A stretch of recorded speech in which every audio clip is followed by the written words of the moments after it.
everybody. Welcome to Uncle Dave's Brigade. Today I've got the Monkees. Hey, hey, it's the Monkees. That last train to Clarksville, big hit for them, and their first big hit, actually. Great song. I love the song. And they did have some good hits. So we'll talk about the band that wasn't, and then was, and wasn't, and so forth. Yeah, you know what I mean. It was, well, I'll tell you about that later. Let's get to the music. I got a good video for you. Um, We'll go through and talk about the history of it at the end of the video. The way I do it, I don't stop the video once I start it. I'll let it play all the way through, and then we'll chat about the history and background and that kind of thing. So stay tuned. If you're new here, hit like, subscribe, post notification bell, leave a comment. Let's go.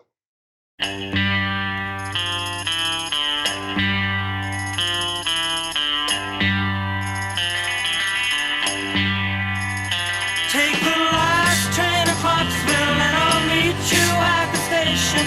You can be here by 4:30 cause I've made your reservation. Don't be slow. No, no, no. No, no, no. Cause I'm leaving in the morning and I must see you again. We'll have one more night together till the morning brings my train and I must go.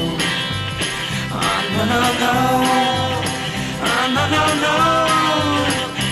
And I don't know if I'm ever coming home. Take the last train to Clarksville, I'll be waiting at the station. We'll have time for coffee, flavored kisses, and a bit of conversation. No, no, no, no, no, no.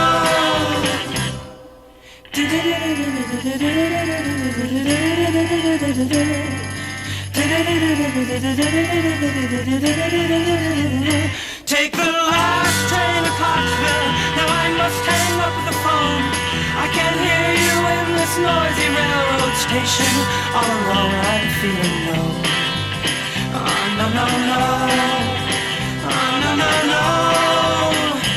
And I don't know if I'm ever coming home.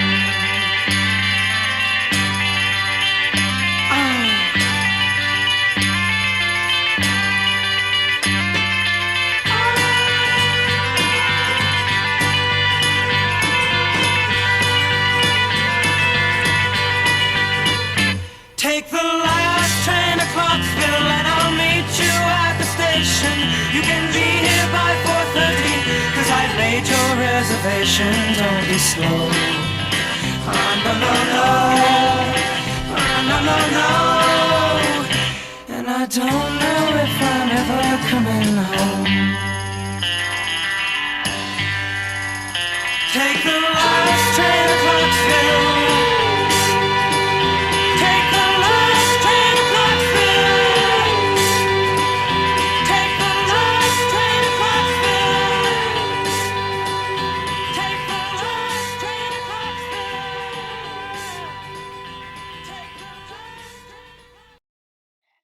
Right. Well, you know, the Monkees, of course, had a TV show, and it was, sorry about that.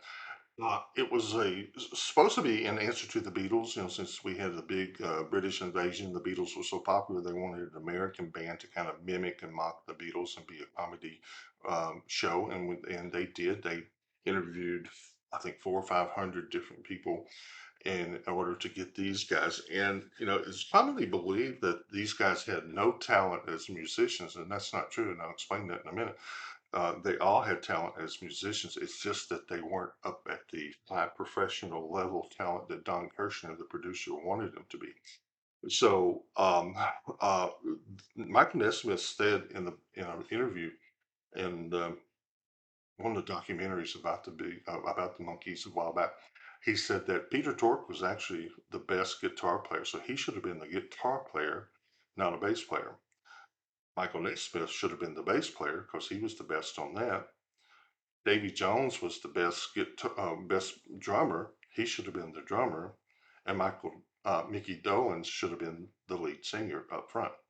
He said that should have been how it should have been played out, but the producers had different ideas, as they always do. But Michael said that Mickey, and as he sang lead in this one, gave the sound or gave the band the most distinctive sound. But they originally, when Don Kirshner took it and he brought in Snuff Garrett, a producer and writer, singer songwriter, to produce this team, he let him make the decision who was going to be the lead singer, and he chose Davy Jones. Well, that didn't go over very well with the rest of them because they all could sing. So it got changed to where they would all rotate and depend on the song, then they would sing lead. But they they changed out, and you can hear the differences on the different songs as you see to it. But I think Davey probably had more leads than the rest of them, but you can hear their distinctive voices as you play out their songs. They were formed in '66, of course. Now Davey was an actor. He had already been on Broadway, been nominated for a Tony. Mickey was a child actor himself, been on a TV series when he was a child. Michael Nesmith was in several bands, and so was Peter Tork as a musician. Peter played 4 or 5 different instruments, and Michael played 2 or 3 different ones. So, I mean, they all had talent. Don Kirshner didn't think they were good enough, so what he did was he used members of the Wrecking Crew to actually play the parts on the recordings. And this kind of upset, particularly Michael Nesmith was really upset because what they did was they gave credit to the Monkees as being the band. And he said, no, no, no, no. He said the studio musicians should get the credit for it. But eventually it was a power struggle, and the Monkees actually did play on tour. And Mickey, who did not know how to play drums, he played other instruments. He got to be the drummer. Go figure. The one who didn't know how to play drums. The other two, Peter Tork and Davey, did know how to play drums, and Davey was really good. Uh, didn't get to play drums. So kind of weird how TV works. But so he spent a year, Mickey did, spent a year learning how to play drums, even though he was better at keyboards and guitar. But, that's the way it goes, crazy Hollywood. But the song, let me back up before I go into the song. The Lovin' Spoonful was supposed to be the center of this, the group that John Sebastian led. And they were supposed to be the center. They were supposed to be, the show was supposed to be built around them.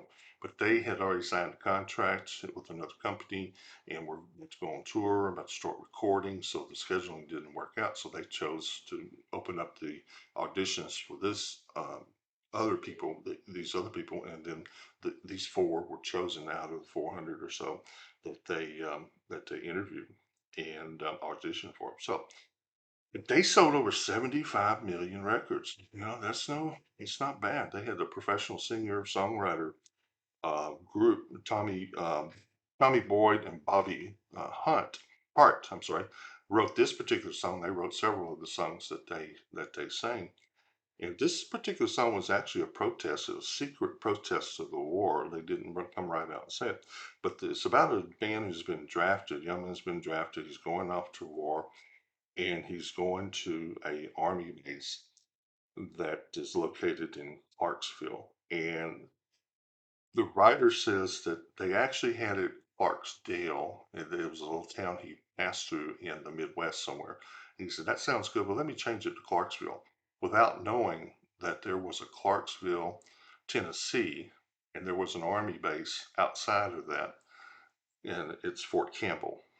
So he didn't know, but he ended up writing a song, Take the Last Train to Clarksville, and calling for his girlfriend. And then the last verse there is saying, I don't know if I'll ever come home again.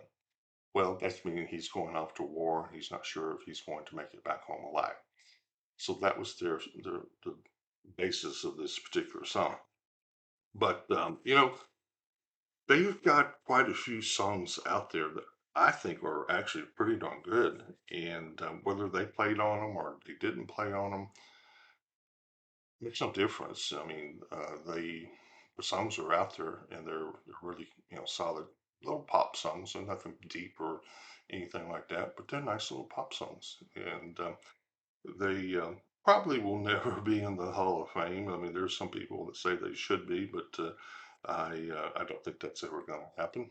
And unfortunately, the only monkey left now, this is 2023, is Mickey Dolenz. So he's the last one standing. So, but anyway, that's a little bit about them and about the Monkees. We will have more of their stuff. And thanks for dropping by. I hope you enjoyed it. Hit like, subscribe, make a suggestion or comment down there if you want a song that I can do. Then be sure to make note of it. I'll try to get to it. Thanks a lot. And don't forget to be nice to each other and be nice to yourself. Thanks.